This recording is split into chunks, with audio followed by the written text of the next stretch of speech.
Hey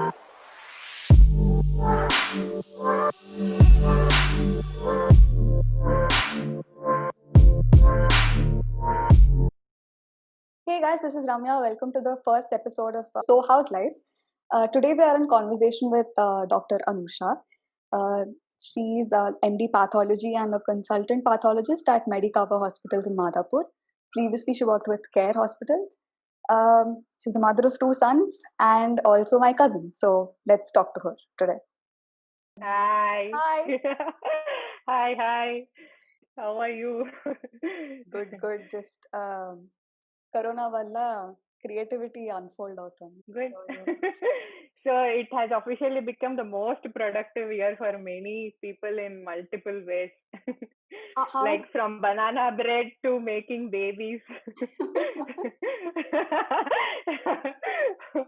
Whole spectrum. First of all, giving a disclaimer that this podcast is not going to be about Corona at all. Although Anushaka is a doctor, it's going to be about Thanks for everything that. apart from Corona. So, how has it been for you this year? This year, like for everyone, the initial months was like a vacation. So even we worked in shifts. Half of the days we were at home. We were never at home for that long time continuously. Yeah. So unleashing the chef in me, the homemaker in me, the mother in me. We got to spend some quality time at home, which we hardly do on a usual basis. Other than that, there is a lot of challenges we had to face on a daily basis. And keeping safe at work, at the same time keeping the kids and the elders safe. Safe at home. So yeah, we did not know, we could not figure out how to keep them safe, leave alone keeping us safe. Tarvata, we designed our own protocol, our own system of functioning.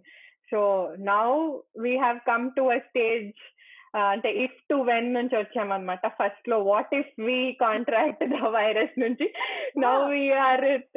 Yeah, so the interesting point is when this corona like started, no lockdown vachi February lo, everybody were like, yeah, doctors they must know. It's like this is a new virus. Everybody needs to figure out how it behaves. It's not like doctors already know what to do or what precautions to take even at that time. It was having a different sort of effect on different people. It is basically a very sticky virus. And also a life-threatening one, unlike the regular viruses, flu viruses. So, it's a pandemic. Yeah. So we will be that generation of people who will come out as warriors. Now that we are prepared, we know how to. We have a set plan at home. What we should do if one of us are positive, 2 are positive, 3 are positive. So we are well planned. All scenarios well planned. Yeah, we have an algorithm. Literally 1 plus 2 plus 3 plus all plus. Oh God. Yeah, so let's quickly jump into like your experience of being a female medico. How hard or easy is it to be a female medico? Are there any pros and cons? Are there any stereotypes? Has anybody criticized you professionally in some sort of way and you broke stereotypes in some way or the other? Yeah, okay. Being a female medico as in a medical student, is not it is not different from being like any other student. Okay. One thing I noticed is not just in the medical field, but in any academic course or any field, I feel the men are the underdogs. All the girls, they seem to be studying so much, performing well. They put in so much effort. They even compromise their personal lives. They dedicate so much of their life to academics. But I think men balance that personal and professional lives very well, especially when they are in the student life itself. So they have a rocking personal life. At the same time, at the end of the course or the end of the year, some shine out to Yeah, be they are the ones with the radiology seats in yes, yes. PG. So I haven't actually figured out how. Maybe women do the hard work, or like I'm not generalizing, but most of the girls they are hard workers, but most men are smart workers. Okay, so this I will. is a big observation for you Yeah, during your I BBS feel as well. so.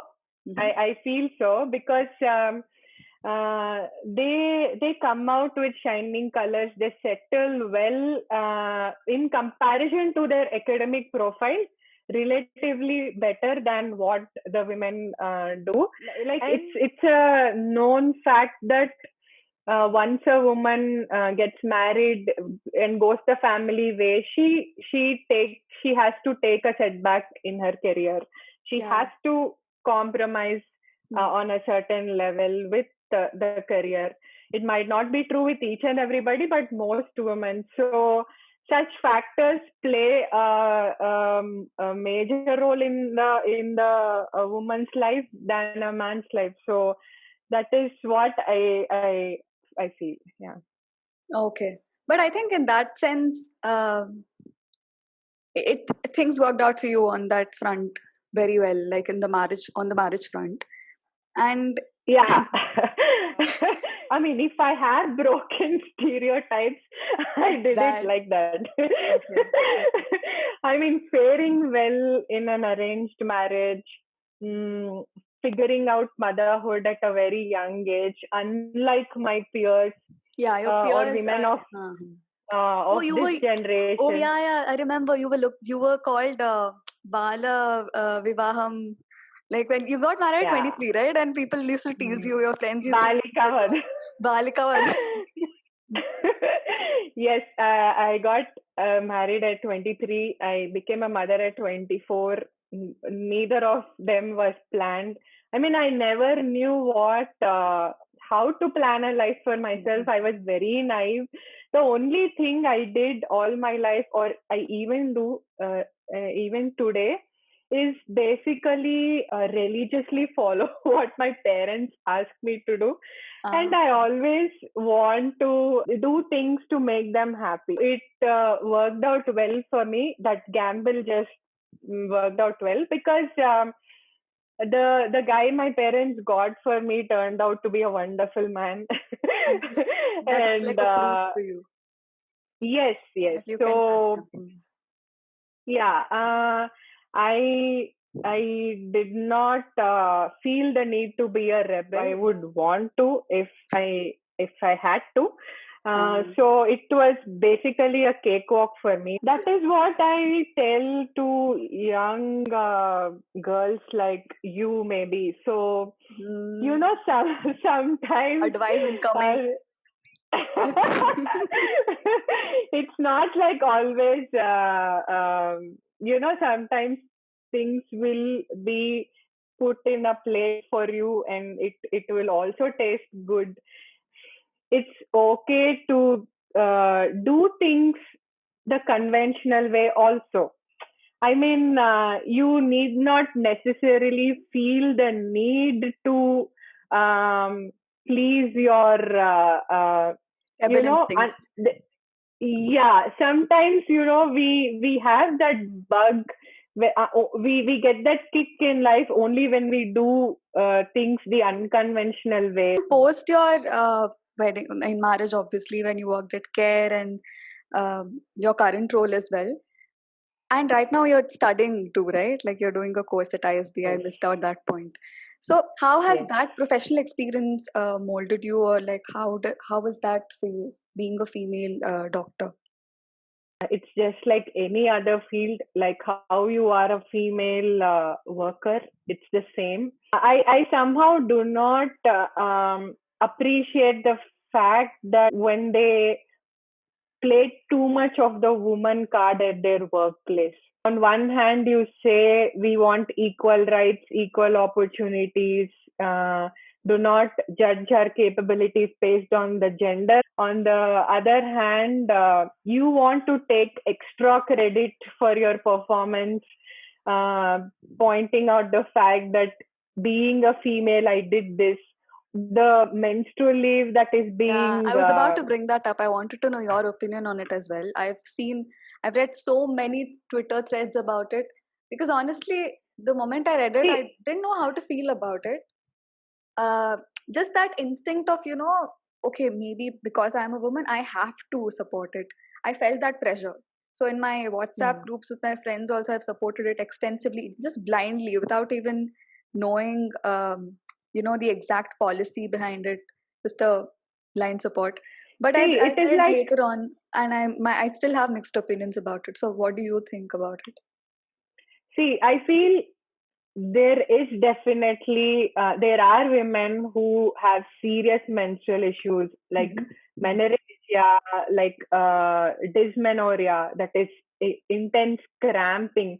They might not be able to perform well on a given day. They should not feel the obligation to dress up and show up just because they have to.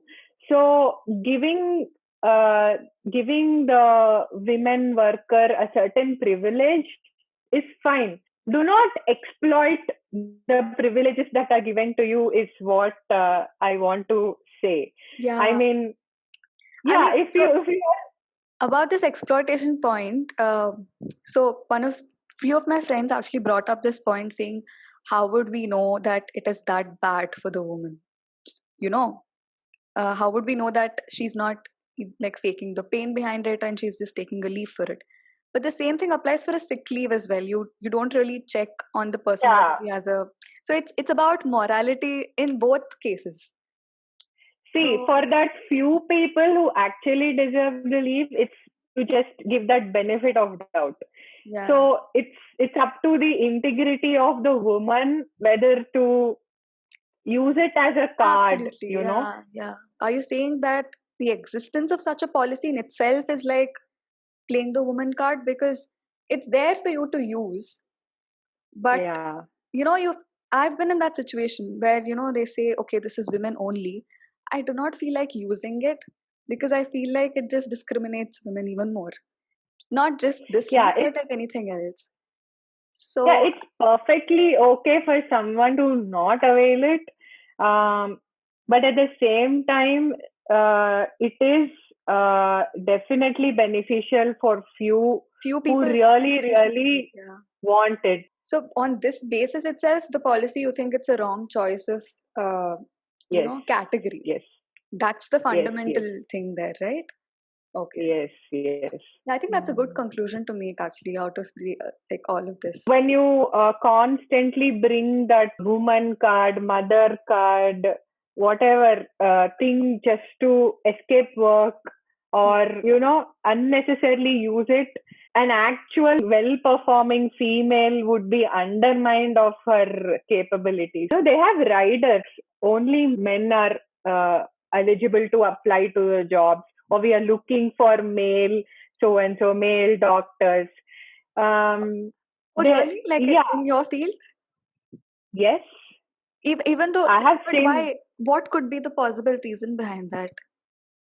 See, there are justified reasons, but to blatantly put out that bias in choosing a man over a woman for a particular job should be called out. These are kind of jobs which require a coverage in odd hours. Oh, Mine is a job, most of the times it is only in the regular hours, mhm. but in places when people expect you to work beyond a Certain certain time. hour, sometime in the night.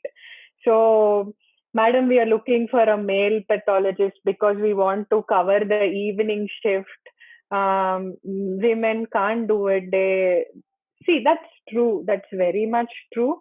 That could have been dealt in a much better way, saying madam, are you willing to do Yeah, certain kind fast. of shift? If it was coming out from the person itself that she can't pick an odd hour, it would have been good. But Respect over assumption, right? Like when you assume, you right, disrespect. It's very right, subtle, yeah, right. things like these. Yeah, yeah. That's very You know, interesting, actually.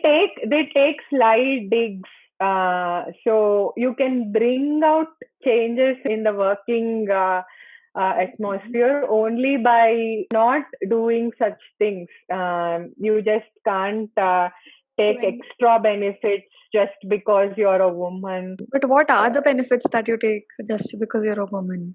So my husband keeps telling me about his female colleagues who keep giving unnecessary reasons of So not leave of absence. oh Uh, yeah. So okay. I think this is more of which a general thing. Like it can be applied to like any industry. yeah, breaking stereotypes in the medical field is happening on a groundbreaking level.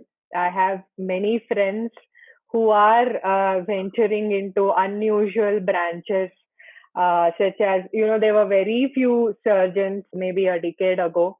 Now women are taking up the so-called hard branches like orthopedic surgery, general surgery. There is a great amount of change, and in the years to come and in the generations to come, obviously there will be much more changes. That's good to hear. That's good to hear. Yes. And I feel nice talking to like one of them now. That, Yeah. so coming to the fact that you're the mother of two sons. The elder one is 10, 10, 11, 10. 9. 9 he's not. Oh, damn, okay. By the way, guys, my nephew has more subscribers than me on YouTube. So I'm going to make a shameless call to action and ask whoever's watching to please subscribe to the channel because I don't Don't want to worry, lose. all of I do not all want to of lose them are my the. friends. But still, I do not want to lose the tag of of being a cool aunt. So I really want to increase that subscriber base and be an example for him. I just want to ask you, what sort of pressures or like these inherent responsibilities that you feel in raising two sons in this generation, in terms of peer interaction, or how they treat girls in their classes, or just on a day-to-day basis, how do you look after their behavior and correct them in certain way? I don't actively or deliberately do anything or sit and talk to them out of the blue or keep inducing all feminist the Ideas? principles of Okay. feminist ideas. I don't right right away. I haven't been doing anything like that, Okay. but I feel the way both of his parents are co-parenting him is itself a great example as to how you should appreciate the presence of a woman in your life. Their father is himself an extraordinary and exemplary figure of an ideal father. So the way he treats the women in his life, like literally his life revolves around 3 women: his mother, his sister, and me. I don't know if I'm exaggerating this, but I could actually pick this up in the very first meeting or the official Pelli Chupulu we had.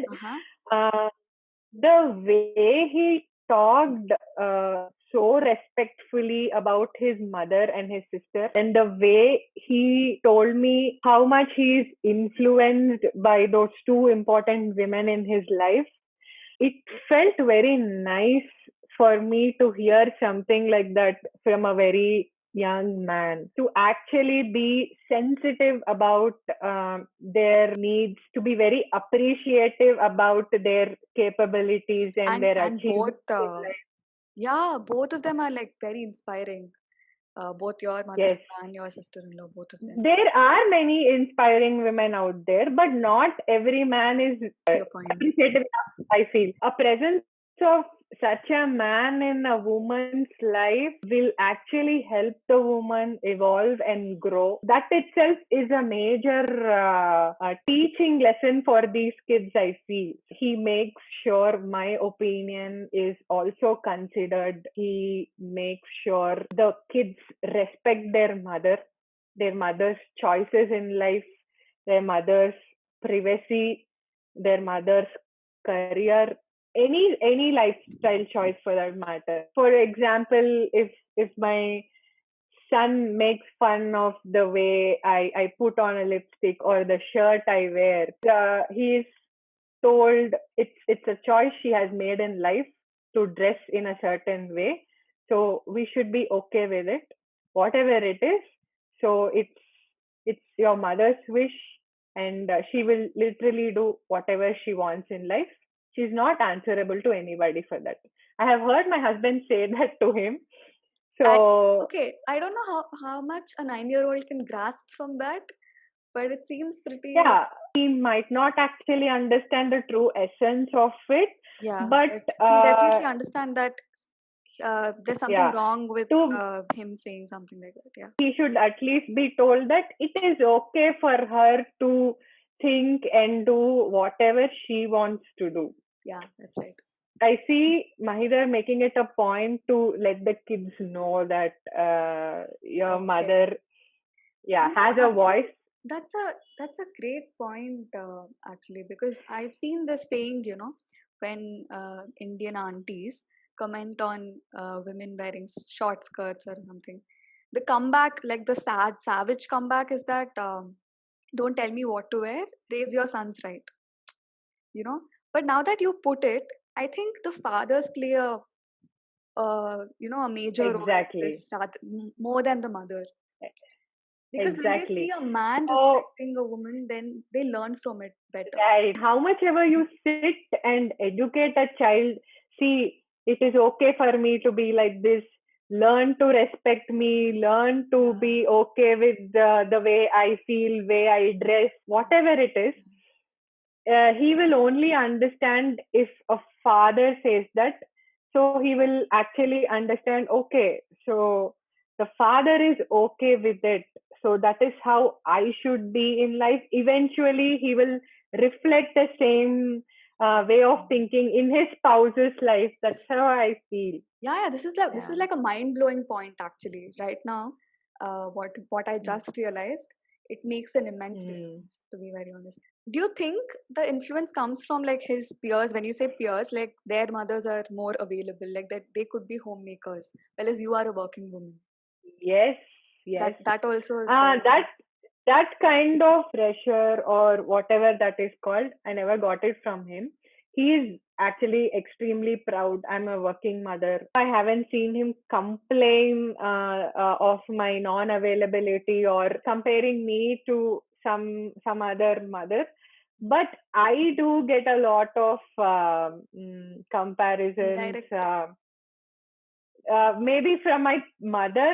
So Uh, she would all right. say, maybe you should Do a little be a more. better mother.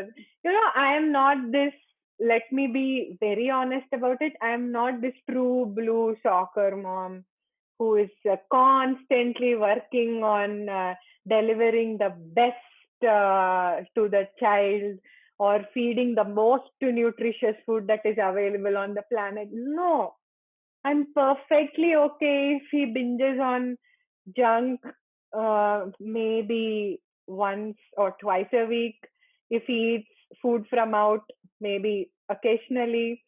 If he skips a meal sometimes, I'm perfectly fine with it. I mean, I don't bang my head blaming myself for being a bad mother. I mean, I have literally seen even working mothers for that matter, their body is present in the workplace but their mind is all, see, I do not carry that constant guilt of I don't consider myself a bad mother for Yeah. whatever So I am. So my question to you would be like, were you always like this, or did you become this? Like, was there No, always? I was not like this. When the first kid was born, like any new mother, I was extremely paranoid, constantly doubting myself, constantly doubting my abilities, whether I'm Doing enough. even right from feeding him well, or even the silliest of silly, even if the baby has a diaper rash, I would blame myself for not Oh, looking after the baby well. okay. I was like that. My sister-in-law is a huge influence on me. She is someone who has been through things ahead of me. Sometimes I close my eyes and think, what would she do in such a situation, and I'll go about it. I have literally studied her as a case study. Yeah, Srishaka is a Especially in superwoman the mother category. category. I remember one instance where this moment that you're talking about, no, I think it was some function at your place, and all of us were there. And I think Dhruv was around 7 years old. Srishaka was talking to him like a friend, like just a peer, not a kid, like her son or something, like a friend. Yeah, Just and he's also treating her like a classmate, just talking to her yeah. very normally. And They have this amazing, I've never effortless seen that. way of bringing up kids. It is so inspiring. I want to be like her in many ways, but if I at least be a mother like her, I would consider myself blessed. I started to accept my flaws, be totally okay with it, consider my health, my sanity, my peace, my thoughts Putting yourself ahead of first. everything. Yes. Don't blame. See, that is what every woman does.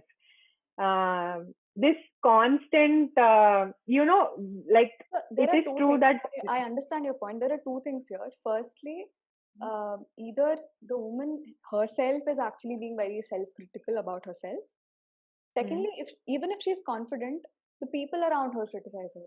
Either of the No, two it's things the happen. conditioning. Like they Yeah. say, woman is the So for, nurturer.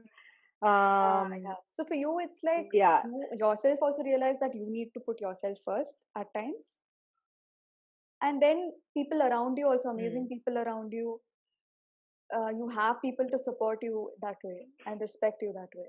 Yes, some women, though they have the advantage of seeking help from others, either from elders or in the form of house helps or nannies, whatever that is, they do not take it only because they do not feel bad about delegating the kid's work or upbringing of the kid to someone else. They think that, no, I should not do that, otherwise I'll be called a bad mother. No, Yeah, it's man. okay to seek help. So when we I kind of If spoke not, about this to my like with my mom, and she also had the same opinion. Surprisingly, like I was stunned that she said that a yeah, mom is not the needn't be the primary caretaker for a kid. Uh, exactly. so she I said I am not a love can come. I'm I yeah. think our society was conditioned that way, that a mother has to care the most, put her kids before herself, put her kids' needs in front before her needs. It is very much okay if that works for you. Ultimately, it's a choice. It's Yeah, an yeah. individual choice, I know it's a and choice, but we people learn like to that are respect looked that. down upon, right? That should not be the case. Studies, marriage, kids, career, whether to go about it, not go about it. No kids, many kids, one kid, yes to career, no to career, like full time career, stay at home, whatever it is, it's an individual choice. Making sure that you are in a position to take that choice and avail it itself is more than enough. Yeah, it's a big win. It's Yeah. a big win. Yeah. If you are not being forced upon things by others, or to not feel guilty, that should not be there. At the end of the day, if it's a marriage, only person you are answerable to is your partner.